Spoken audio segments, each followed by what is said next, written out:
Hey everyone, welcome back. Today I am talking with two people from across the pond over in Wales, and we're going to talk about what's going on in K-12 education over there. The concerns that I usually talk about are in the United States, but they are concerning and it is global. So I have Kimberly Sherwood and Catherine Watkins, and we're going to talk about their organization, Public Child Protection Wales. All right, so how long have you guys been involved in this fight? Just tell me the story of how you got started. We started the fight really in June 2020 when we found out that our government had brought in a new sex education from age 3 to 16 with no parental opt out. And they were using something called the whole school approach. So I've been aware of this global sex education since 2013. So it didn't take us long to actually see what we were caught up in. And I think that's the fortunate thing for us, because we were already aware of what was going on in other parts of the world. We knew what we were looking for, and we didn't have to do much digging. So we realized by October 2020 that this wasn't a mistake. We had discovered that all 4 countries of the UK had adopted it. We discovered it was in 52 countries, and this legislative change was going to really impact us, So that's when we set up the organisation Public Child Protection Wales, and we've been active as the group now for just over 4 years. We're in our 5th year now. So yeah, we've done quite a lot on this education in the meantime. We've gone down the democratic process where we've engaged with the government. We've done a petition where the government has taken information from our petition and replaced links with things like pro-abortion websites. They've actively buried some evidence. They kind of made a mockery of us, really. Launched a campaign against us of misinformation through the media, claiming we were putting out misinformation. But we eventually took it to court. We took it for a judicial review. And it was at that point that we actually proved it was global. This is happening in 52 countries. The lesson resources we produced were proven as fact. So we proved that we were not the people promoting misinformation. However, we lost that case on the argument of parental rights. So for us here in the UK and Europe, because they used the case law from around Europe to argue this fact, parents' rights do not exist. Parents' rights have never existed. And even if they did, and this is a direct quote, by the way, they would be absolute minute. So we lost the argument on parental rights. And as the situation stands, every child born is born with sexual and reproductive rights here in the UK. Every child born. So Yeah. we're talking infants and toddlers. They Mm-hmm. We're have talking sexual from birth. rights already. Yeah. Yeah. So we all have sexual and reproductive rights from the moment we take our first breath. And but as parents, we have no rights. We only have parental responsibility. So what that means in layman's terms, we simply have access to our children. And obviously with this education over here now, our parental responsibility is also being threatened. Okay. So what would they describe as parental responsibility?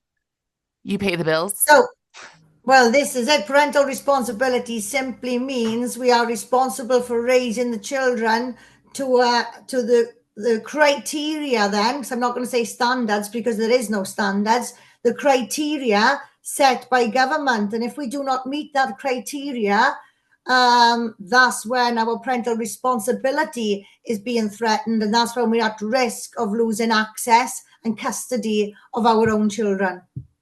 So we're dealing with something pretty serious here, and this is why the rest of the UK have not heard about our court case, because the implications of this it's massive.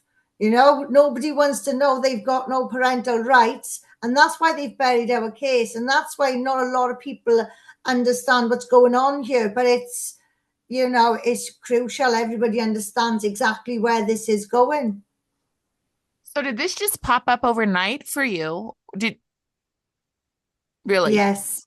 So Yes. you had normal parental rights, or the parental rights that you've never had, but it seemed like you had parental rights, and then all of a sudden overnight they're gone. Well, yeah, we did have a parental opt out before. This kind of thing would only be one lesson, maybe once a term. Mm. You know, letters would come home to say something's taking place in school on a particular day, but that is all gone now. We're not even allowed access to the lesson resources. For preschoolers. Preschoolers from age 3. So what do those lessons look like? After you want to explain some lessons, love? Well, I think the most prominent one is the one that we use as an example all the time, every time we do a demo, just for people to understand. But back in, I think it was 2018, came on there with the Birmingham guys with the All About Me program. This is actually where I found out about this. I didn't know as long as, obviously, Kim has known for a longer time. But I had seen circling Facebook. It was a lesson resource for 4 to 5 year olds or 4 to 6 year olds. And it was from a program called All About Me. And this resource, this lesson had gone out to 251 schools in England at the time. It had gone out and actually been used. And that was what made me look at what on earth was going on, because this lesson content was really quite scary. And then having met Kim, then it broadened out to even, deeper things. So for example, what they were doing here, they were teaching, this is in the framework anyway, from the World Health Organization and the United Nations, obviously, where the curriculum comes from. I just want to make that really clear for anybody who has a hard time hearing.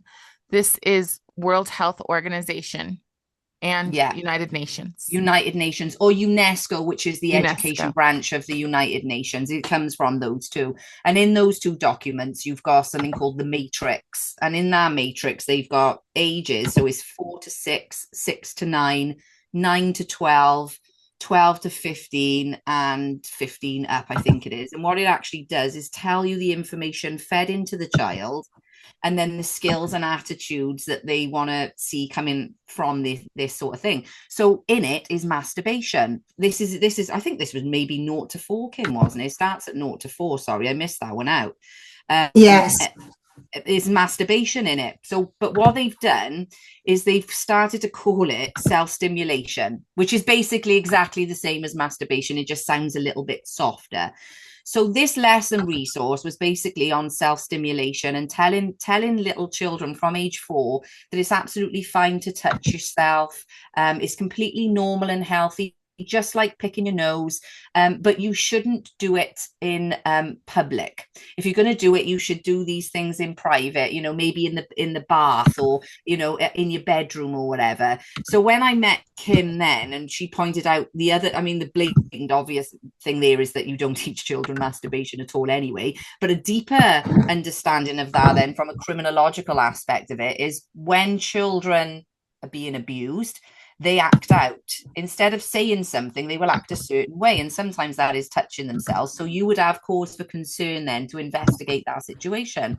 So what they've done there is blanket taught all those children not only to touch themselves, but to do it away. So you've basically programmed them away from a non-verbal disclosure and encourage them all to touch themselves. So now all the children are touching themselves. We're not able to distinguish which ones are being, this is really dangerous stuff. And this is for the youngest of the children.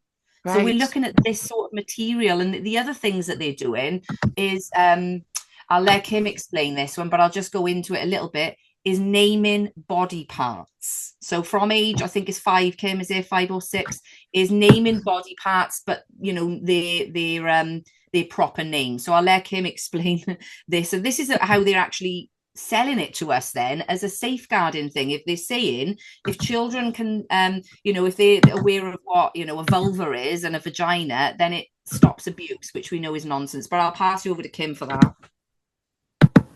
Yeah, so like Kath said, we've got, like, for the very young children, we do have the self-stimulation, which I have sent you in Messenger. I did just try to share it, but because I'm on my browser on here, it's not letting me share. So that has gone through Messenger for you, that self-stimulation for the 4-year-olds.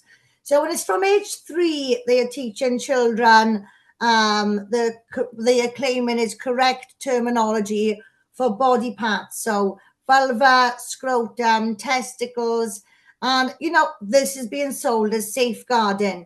Now, the biggest charities pushing this is the NSPCC.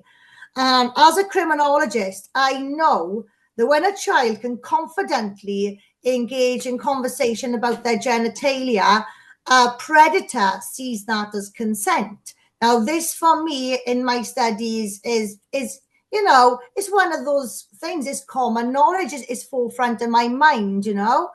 So when we've challenged the Department for Education and these charities about where this has come from, where's the evidence to support this is safeguarding and not grooming, they cannot provide it. So after 4 years, a 4-year battle between the biggest child protection charity in the UK, the NSPCC, we finally get what they call is evidence.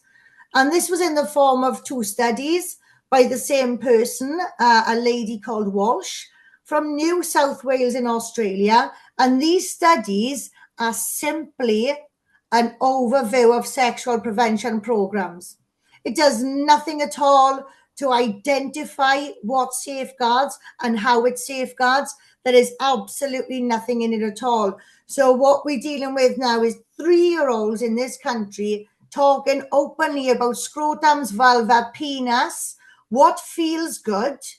And if it feels good, it's okay. So we get the children are being highly sexualized from a young age. So, and that's based off a theory, sexual from birth. By the time the children get to the what you know as high school, they are talking about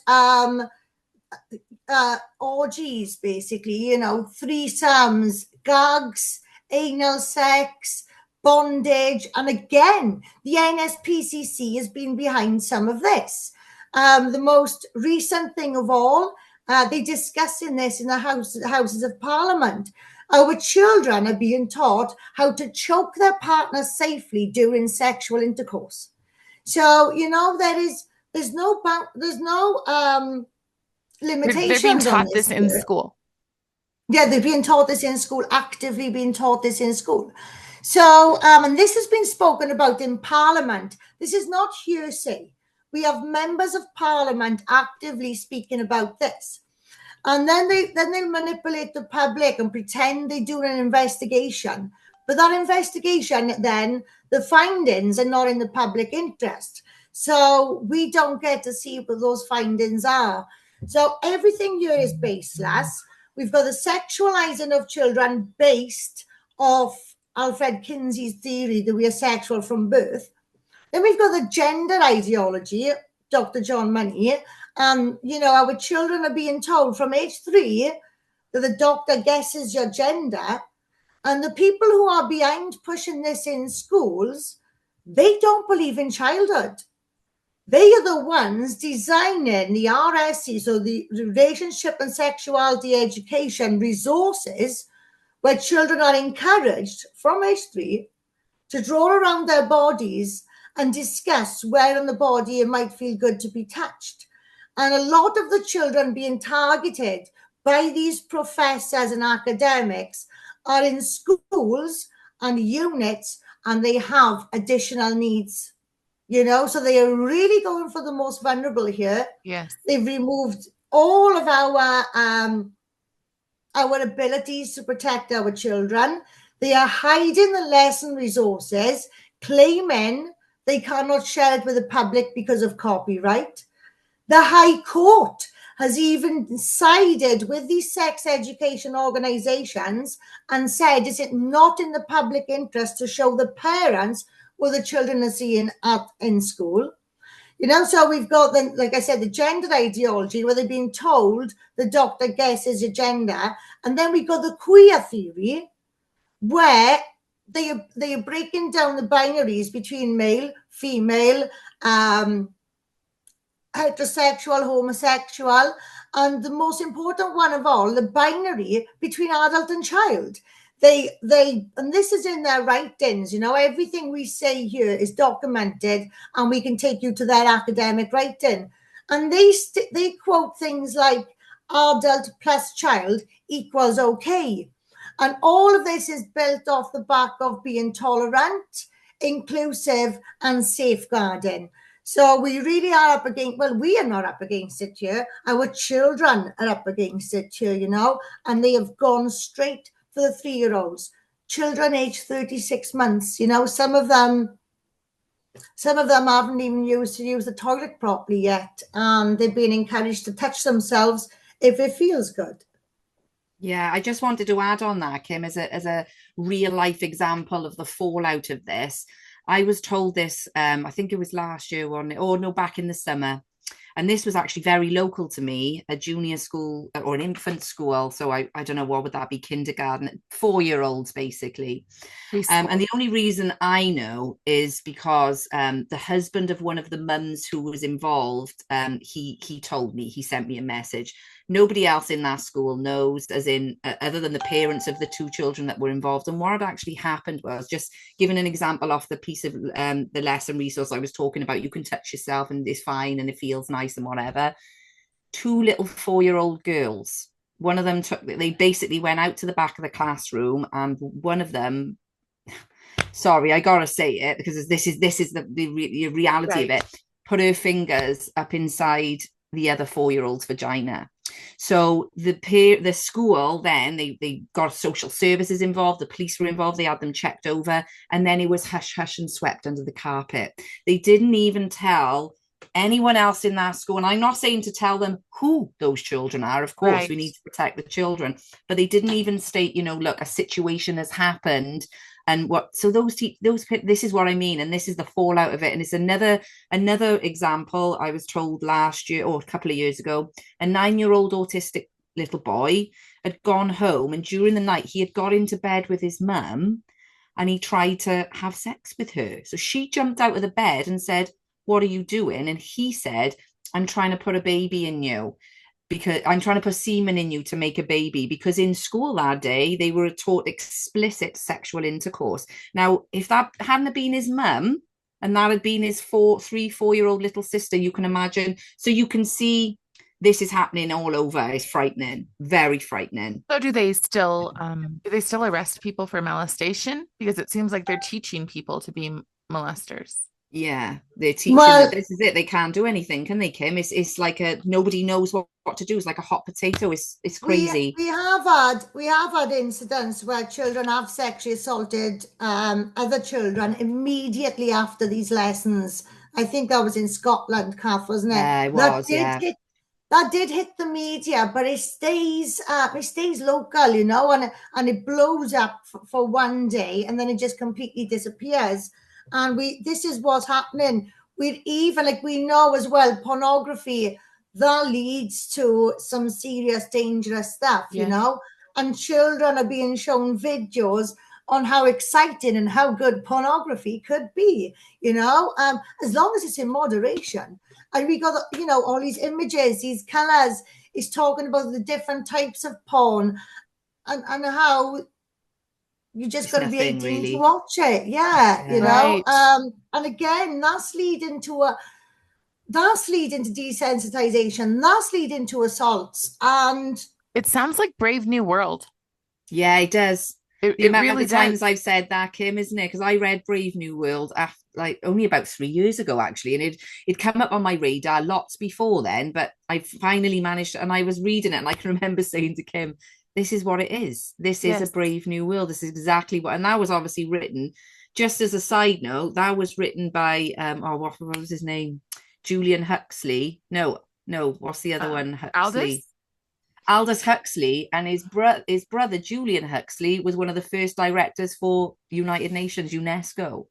Oh So my it was like goodness. they had some sort of insight there, because that's exactly what came down through the education system, because that was written in 1932, I believe, or 1936, in the 30s anyway. And then UNESCO was set up, and Julian was the one of the directors of that. So And his he brother.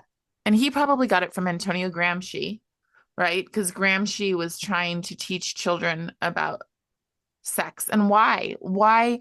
So I'm going to ask you questions that I kind of know the answers to, but my audience doesn't necessarily. Okay. So the first thing I want to, why? Why are we sexualizing children? What is the reason for this? Because the academics who have we will just put it as far back as the academics who have actually published this as actual data, because they believe that we are equal in every which way, including sexual activities. They believe that pedophilia is a sexuality. They are after our children. Time and time again, there's always this push for lowering the age of consent.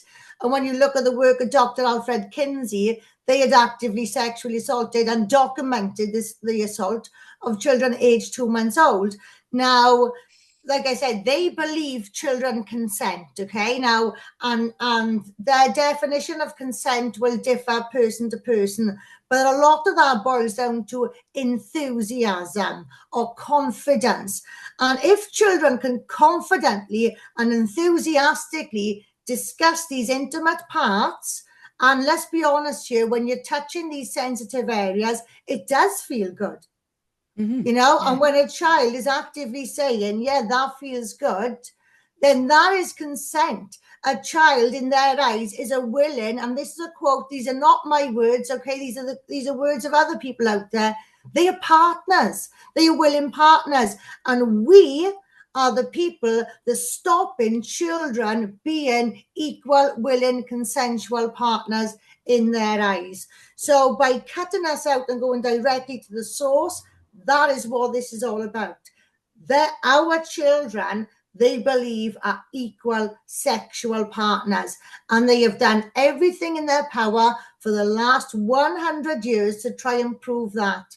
And that started in the book, The Sexual Behavior of the Human Male, when they set out to prove homosexuality as a sexual preference. And this is what a lot of people need to be aware of. Chapter 5, they've already published it, and they are using an entire community to railroad this filth onto our children. That's what it's all about. That's what it's always ever been about. It's never been about minority rights. It's always been a gratification towards our children. So I also have wondered if it's about mentally enslaving our children, because if you are gratified by something so base and so um it just doesn't bring you to a higher level. And I'm speaking as an adult survivor of sexual abuse. Right, so I'm a Yeah. criminologist, so I study the mind of a perpetrator, because I've just got this strong belief that you can't safeguard a child unless you understand the mind of a perpetrator. That they know the process, they know Yes. the grooming, and it's very important that we understand what goes on there. And like I say to Kath time and time again, people can't truly heal from this trauma. How can they possibly heal from this trauma when time and time again this stuff is going on? Yes. And when we've damaged the child, that then becomes a damaged adult. And a damaged adult is not capable of defending themselves in the same way as an adult would who has not been harmed as a child. This boils down to adverse childhood experiences and weakening the human, crushing the soul. And yes, absolutely making us less of a society that we would have been without it. Absolutely. We know the outcomes for a lot of people that's gone through this. And 9 times out of 10, those outcomes are not great for whatever reason, whatever reason. Right. And that's the thing as well, when we're looking at it from that point of view, these people who put these things in place, they actually believe that the mental, the mental health issues that come later on is not because of the actual abuse itself. is because the adults around the child react in a certain way when they find out. And because the child, and this is how they say it, I mean, you can hear it out of the mouth of paedophiles, you can hear it out of the mouth of Tom O'Carroll, for example, who was part of Pi. And he says, and Alfred Kinsey said the same thing as well, you know, is passed down obviously academically through. What is Pi?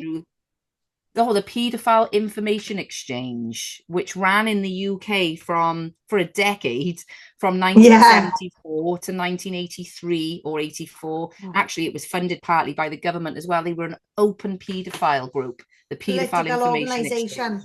Yeah, so they've been doing this for what they called it Pi, and you can find interviews with some of the members of Pi. Some of them ended up in prison later on, but they were, you know, an open paedophilic group. And there's interviews, I think it's called 60 Minutes Australia, I think it is the one we use, Kim, isn't it? And there's an interview with Tom O'Carroll, which was one of the founders of this political organization. And he's asking him a question. Tom O'Carroll. Okay. We'll send you the video that we put together, Kath, of him speaking back in the 80s and him speaking now, you know? Definitely, because he explains. Another thing I want to add there as well. So there's different explanations of child sexual abuse. And like I said, that consent will differ from perpetrator to perpetrator. But there are some perpetrators out there who believe that children actually lead them on, you know, and as a sexualized child is exactly what they want. Now, we've discussed the academics filtering through, but, you know, Freud did exactly the same. Freud studied, I think it was 700. I might have had this figure wrong, guys. If I got this figure wrong, please forgive me. But I'm sure it was 700 females who claimed to have been abused, mostly abused by their father. And then in his findings, he published, so he betrayed every single one of these participants. He betrayed them and published his findings as they were fantasies. And they were fantasizing mostly over their fathers. It was their own dirty thoughts. So we have people out there who actually believe a child leads them on, a child wants it, a child asks for it.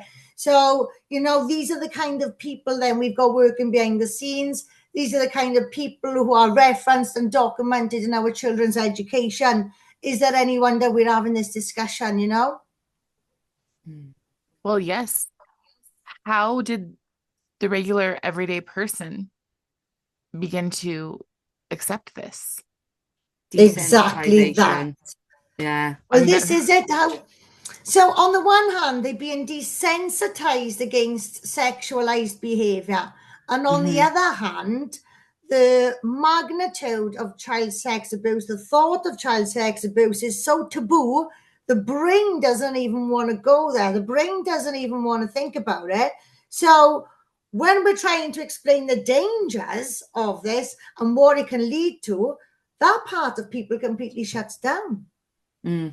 And then you've got the education system saying, oh, this grooming package will safeguard your child. And they saying, oh, yes, thank you. Yeah. You know, it's like turkeys voting for Christmas. Right. Right. So what I'm having the hard time understanding is that if your child, your 5-year-old, comes home and climbs into bed with you and wants to get involved, at what point do you convince yourself? Because I see people convincing themselves, right, with the transitioning issue, right? If I don't do this, then this will happen. There's a lot of fear used. Yeah. But surely there's not fear of, if I don't let my child assault me, then I'm, not doing the right thing. Like, are there parents who are actually going as far as allowing that? No, not at this moment in time, because we're in the infancies. But I think that's a very interesting point you have pulled out, because that is not so far-fetched. Because if our children have sexual and reproductive rights, and they want to exercise those sexual and reproductive rights on their own parents, how long before that's actually promoted and supported? I don't know if you've seen it. I don't know if you've seen them. You're bound to have seen them. They keep coming up on my wall, and I know what it's trying to do. And I'm like, no. It'll be like hooked on the look or something like that. I don't know, some ridiculous, and it will be like they don't quite do mother and father, but they'll have like adopted son and mother. So they'll have like oh, we love each other and want to, you know, so they're already dropping that in to desensitize them. So at first people are like, oh, that's crazy. But the more they see it, the more pornography runs around and whatever, which is there's a lot of family so porn. Then it becomes that's why it desensitizes them, and eventually, even though we all know it's crazy and sick, it does become acceptable. They're very well aware of how to manipulate that, and we've seen it over the decades, the desensitization kicking in. It absolutely breaks my heart to the point where you can go in a supermarket like Tesco's over here is like just a big supermarket, and what they do, and they do this periodically as well, they do it on purpose, and I think it's to test us. They'll put like sex toys and things like that, like dildos and butt plugs, at the same eye level. They shouldn't be in your grocery store. In the grocery store, like next to children's thing. I've seen it happen so many times, or sex suites and things like that, where children can get hold of, and then all of a sudden they remove them and move them somewhere. So what they're doing, I think, is because some people I've seen write statuses, I can't believe it. I just went into Tesco's and they've got dildos by the kids, and they'll laugh about it. They will laugh. So that is the desensitization right there. They don't even realize that they've been desensitized. But if you think it's funny that they've got vibrators and dildos in anywhere in Tesco's, in a supermarket, is beyond. But at the same eye level as kids, there's something wrong, isn't there? This whole thing is working. This psychological warfare is working on the masses. You know, it really does break my heart. And pornography probably plays one of the biggest parts in it. Wow. Okay, so you said that this all started in the early 2020s? Well, they actually, all 4 countries of the UK, according to Planned Parenthood Federation, so all 4 countries of the UK adopted comprehensive sexuality education in March 2017. Now, from March 2017 onwards was a publication of different documents. We're going to change sex education here. There's a new thing here. And from, I'd say, about 2018 was when the UK started seeing this lesson content. But the legislative change, that was first mentioned in 2020. And by then, you know, things were already... Well, there was already 100 lesson plans printed for Scotland, Cath, wasn't there? So from March 2017, the big guns were all lined up, ready to fire. And I'd say by September 2018, they started firing, you know? Yeah. So they moved in. The parents said yes. The parents said yes because they thought that this was healthy sex ed. They thought that this was preventative sex ed. They didn't know. No, the parents were never told, ever. The parents were never, ever told. Oh, my goodness. So here in America, it's sold to us. It's just been a group of decision makers, and they actually used the World Health Organization framework to convince these decision makers. And that's why they then appointed these UK professors to do their own research. I use that term lightly, to kind of hide what they wanted to bring in, you know. But we've unpicked it all. We've taken this into the High Court. We've proven it as fact. We're just waiting for the rest of the UK to catch up, to be honest with you. Are they? Are your numbers growing quite rapidly? Are people... Yes? No. Now they are. Okay. So parents have no idea that sex ed is in their schools. It's hidden. Still, some of them don't now, to be honest. You know, they definitely didn't when they brought it in. But even now, so for example, we had a Daily Mail, it's one of the papers over here, article from last year, and it was quite extreme. One they came about and it was about what they were teaching in schools, and it was about anal sex for the 12-year-olds and masturbation for 3-year-olds. So it was quite one of those bang headlines. And Kim had reshared it yesterday. I'd reshared it, and actually it's gone quite viral. But there's a lot of comments on there. I mean, a lot of people do know, but there's still a lot of people on there like, no way, this is definitely not happening, you know. So there's still a lot of people in the dark about this, Kim, isn't there? Well, so this is why what we've realised now is term by term, each school term, more and more people are aware that children are coming home. They were told they could identify as a zebra a few weeks ago. They were taught about handcuffs and gags. But I think parents are just thinking these are one-offs, you know. But we bringing up old stuff now. So every term we're getting more people, you know, waking up to what's going on. So we are resharing old stuff. And there has been discussions, like I said, in Parliament on how to choke your partner safely. So even though that's over a year old, we're resharing that now. And it seems to be really, you know, like people say there's a time and there's a place, and maybe now is the right time, and here, this is the right place, you know. But also, like, even though, you know, people are still only just finding out, I do think we keep having rushes.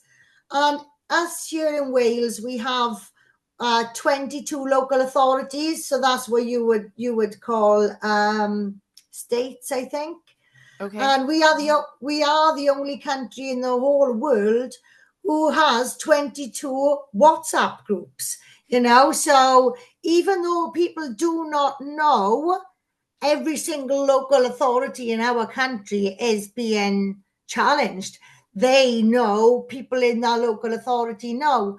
And like even today, we've been in a situation now where one parent has been able to go in, discuss a certain part of this curriculum, which was quite dangerous actually, and they have now removed that entire section for the whole of the school simply because that mum had the opportunity to go in and discuss things on, you know, on a level which has been reinforced by the court, mind you, but on a level where they do have to listen to her, and she is now educating the teachers. So it's just an ongoing process. It's like one step forward, two steps back, three steps forward, one step, you know. It's a lot of that going on. But there has been a big, I can feel there's been a difference in the last 6 months at least.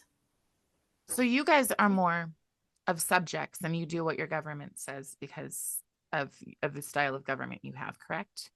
So in America, they have to have the buy-in from the parents. And so what they'll do for us is they'll say, this is a safe and welcoming school. So safe and welcoming are now, this is a pro LGBTQIA school for kindergartners on up. People are like, well, why would you be cruel to someone or push somebody, ostracize somebody for being LGBTQ?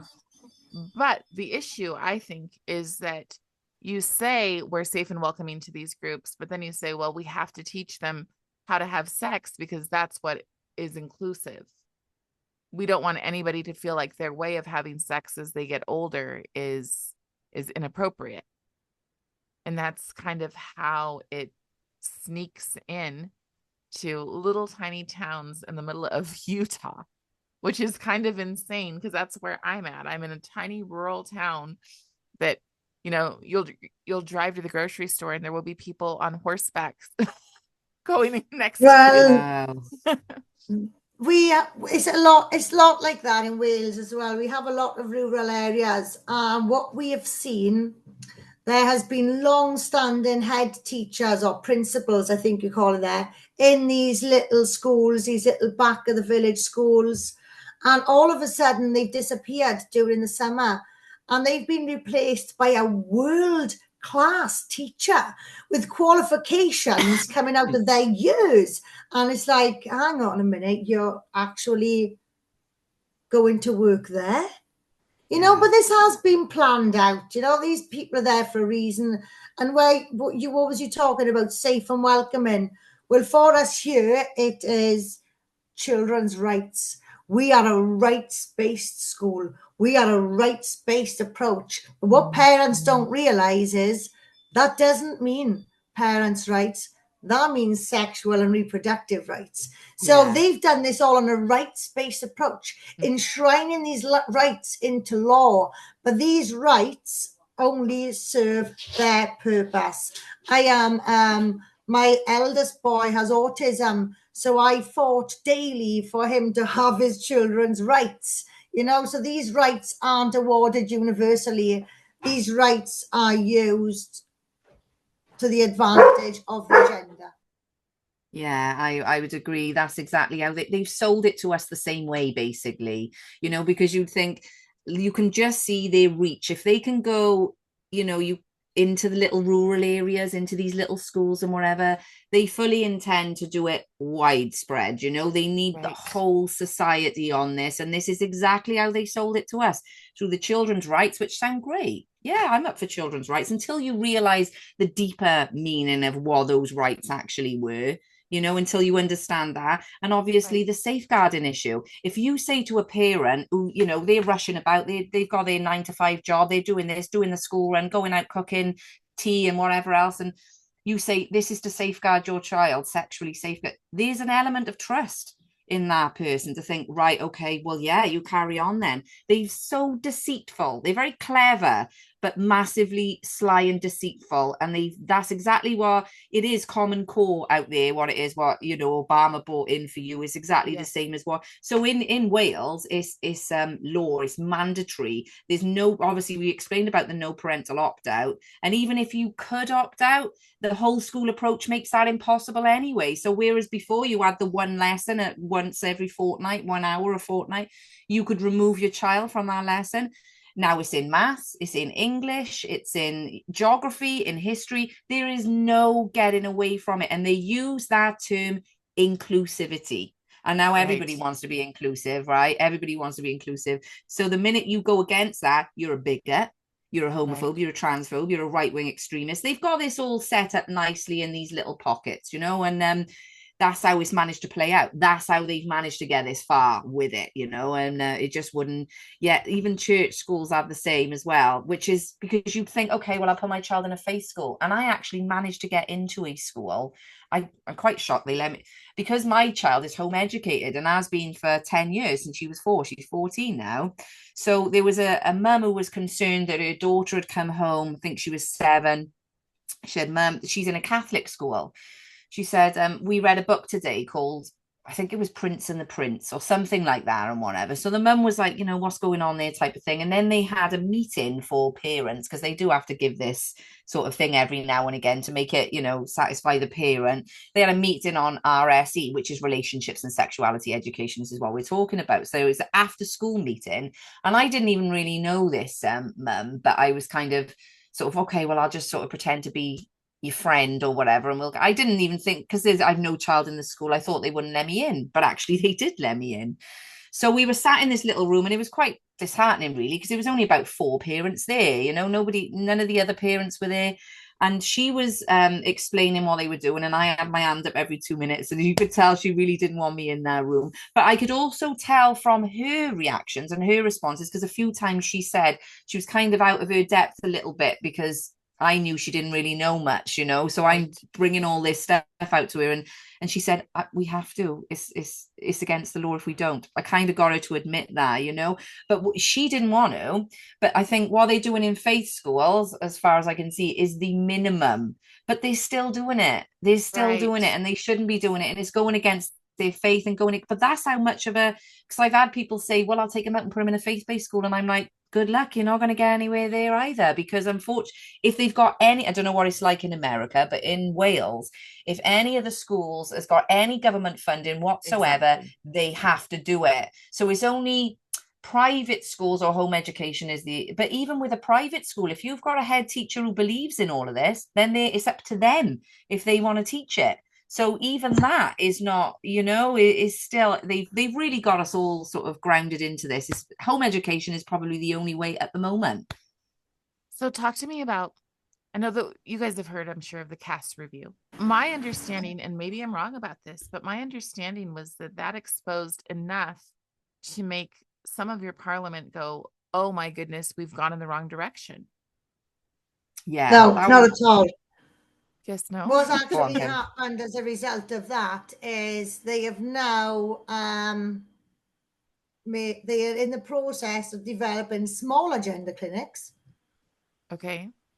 So for argument's sake here, again, the four countries of the UK have been separated, like the states there. So for us here in Wales, the First Minister, so the chief here, he said that doesn't apply to us because the study was done in England. So then Scotland's going to be taking the same view, and Ireland's going to be taking the same view. And in the meantime, they're now building small gender clinics around the whole of the UK anyway. So can you see, these things come in the news, like they've stopped sex education for under nines. No, that's a policy they're going to change back in a couple of weeks. And anyway, sex education from age 9 starts with sexual intercourse. So where is the victory in that? It's all lip service. It is all lip service. That's all it is. So what about allyship? Last weekend, I was at a conference with people of all different cultures and religions who are concerned about what's going on in K-12. I know that you guys have an immigration influx, I'll put it that way. I can't see a lot of people of the Islamic faith, Muslims, being okay with this. Well, that's a good thing you should mention that, because no, they're not. They're not. They were actually. That was when I was. I don't know what that. Yeah, so we were really fortunate. There's something called the Muslim Council of Wales here. Well, the Muslim Council of Wales did not tell the Muslim community what was going on. It was us who told the Muslim community what was going on. I can't say too much on this because we haven't exposed the full story yet. But to cut a long story short, some people tried to paint us as Muslim haters, but it actually backfired on that group, because in the Muslim faith, on Judgment Day, the Creator sides with the person speaking truth, even if that person is a non-believer. So it really backfired. The Muslims in the country, 75 were in favor to us, 25% were in favor to this government-supported organization who was supposed to be there for the Muslims. And a quarter of the mosques in Wales did an intervention on our case. We were actually outside the High Court, shoulder to shoulder, Muslims, Christians, Jews, LGBTQ, children playing together. We were united. So we don't have, here in Wales, we actually have some good Muslim support, and further afield as well. But with everything that's going on in the media, with the immigration that's going on, that is something the government is keen to prevent from happening. That's something the government are keen to hide. They would rather race bait and antagonize the situation. But here in Wales, we've created something quite magical, and as in my opinion, that's what puts us head and shoulders above these government organizations. Lovely. So tell me, what can parents do? Yeah. 52 countries have adopted this. I know that some in Africa have been forced to. So yes, it was no funding from the United Nations if you don't. Yes. It'll be interesting to see where America goes. Like I said, we just had an election, and it's a sigh of relief. I think that some of the people understand what's going on, and I know that that's a whole lot better than where we were headed. But there's so much that people don't understand because they hear some glossy term across the top, like, who wouldn't want to keep our kids safe? Book banning, et cetera, et cetera. And book banning is the same, like, quote unquote, book banning, right? Asking for rated books so that your child in 7th grade doesn't hear about how to give oral sex is not the same as saying burn all the books. Yeah. So it's been an interesting ride for sure. So what I'm wondering is, how can groups across countries? So yes, our conferences on the sex education are not that big. We, if anything, we take sex education into the bigger conferences, but we're actually in the process of booking a date to try and do our own the first week of February next year. So that's going to be quite interesting. We're hoping people will come from all across the UK for that. But we've traveled all over the UK as well, just trying to raise awareness really and making this real. I know some larger podcasts that might be interested in speaking to you if you guys are interested in that. Just to Oh, get the word. definitely. Absolutely. Okay. That's Yeah. what we need. We just need to get it out to as many people as possible, and then Okay. we've got a bit of a chance of saving Right. these kids. Right. Like what I say is, we've got to create an environment where they're reluctant for this stuff to go on. Well, we're not going to create that environment if we're not talking about it. Exactly. Exactly. We have to become the experts in all of these subjects so that We're already experts. I just want to say to every single parent that watches this, you are the expert in your child's life. So it doesn't matter what your background is. It doesn't matter if you don't have an academic background. It doesn't even matter if you cannot read. There is nobody in that room more of an expert over you, a child, than you. And, you know, professionals, the difference between a professional and an expert is professionals need to know enough just to get paid. An expert doesn't necessarily get paid because an expert knows our stuff all day, every day, inside out. And that's what we are as parents. We are the experts, you know, and don't let anyone tell you any different. Absolutely.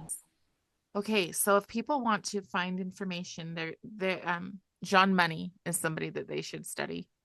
Yeah. Read the first chapter in Brave New World to understand where this is coming from. In fact, I got a recommendation actually. I wrote a blog on John Money and the Reimer twins, which was a really good read. But the book that I read was As Nature Made Him, The Boy Who Was Raised as a Girl. Brilliant book, and I mean, it tells the whole story from beginning to end. But even if people just wanted to have a look, they could actually Google John Money and David Reimer, because before David Reimer committed suicide, he did do interviews with I think he was on the Oprah show, and he did other interviews as well where he tells the whole story himself. But that book was really, it was further than that, more about, well, it was about the whole case, but it focused a lot on John Money and his work before and after David Reimer. And yeah, he's another chink in that chain that people probably never even heard of him, but he is somebody. Kath, just like me, don't forget, I had heard about David Reimer. I did not realize that David Reimer was the data for gender ideology, for gender being a social construct. So remember, we were on this fight a good year and a half before you would say, either you or Adele had said something, and I said, you are? You know, only then the penny dropped. So some people out there might have heard about David Reimer, might have remember seeing him on TV, because it did go big, you know, out in America. But maybe they don't realize that the mutilation of that little boy is what they based gender ideology off. You know, so I think this could hit home with a lot more people over there than what it has over here for that reason. Well, we have a new book, Logan Lansing's The Queering of the American Child. It is powerful. We've done it as a book club and just gone through it. But it's hard.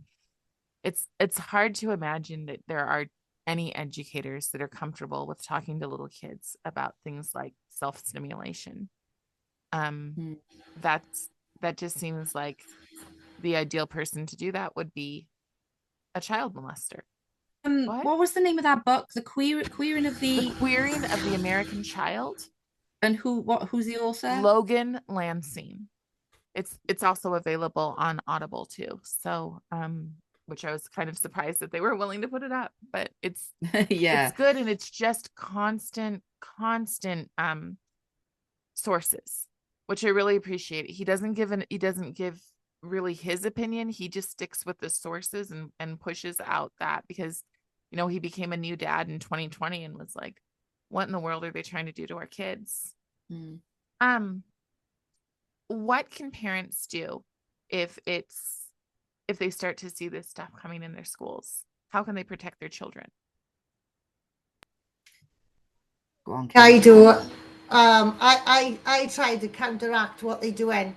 So the first thing you need to do is teach your children that their privates are private. And if anybody looks, touches, or talks about their private, that's the point you raise the alarm. Because there might be people out there who have taught their children the correct names for their body parts. And that is fine if a few people have, you know. The danger lies in what they access and what they search for on the internet. And also, the problem really lies when everybody's using the same terminology for the private parts. You know, the only universal teaching should be private to private. And if you have a child who's going to shout out in the class, no, privates are private, you're kind of raising the alarm for other children there as well, you know.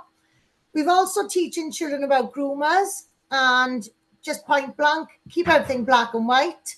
Adults are groomed before children. So if there is a man in your school wearing a dress, high heels, maybe reading a story, your teacher has been groomed.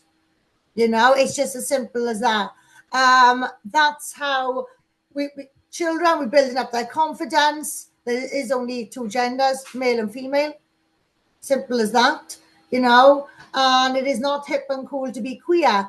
We're dealing with the teenagers now, trying to show them that queer is not hip and cool.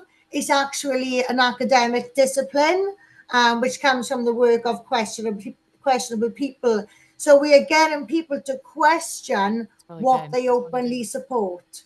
We're asking them to explain where these things come from. What's their favorite part of queer theory? So that's what I would do. We safeguard the children from as young as possible. We build their confidence up. Keep an eye on what they're watching online, because it only takes 20 minutes to groom your child online. If possible, keep them off the internet altogether, you know. You really do have to go back to basics on this. And knowledge is power. Simple as that. Knowledge is power. Keep the communication open for your child, and allow your child to come to you if your child has concerns about other children as well. Create an environment where this can't go on. Keep talking. Don't make statements, ask questions. It plants more seeds. Yeah, absolutely. Agreed. Well, thank you so much, ladies. This has been a very eye-opening, definitely triggering conversation. And I will see about getting you some larger platforms to be able to speak on. Thank you for having us on. It's been a pleasure, and it's always good to touch base with as many people as we can, really, across the world, you know, because this is a world issue. This is not just in America, it's not just in Britain, it's not just in France or Spain or Italy. This is a world problem. So thank you so much for having us on. We really appreciate it. You guys have a lovely day, and thank you for doing the work you're doing, because it's the kind of work that makes you sick to have to do. So somebody's got to do it. Yeah. Thank you very much. Thank you. Bye-bye. Thank you so much for having us. You're welcome. Bye-bye. Bye.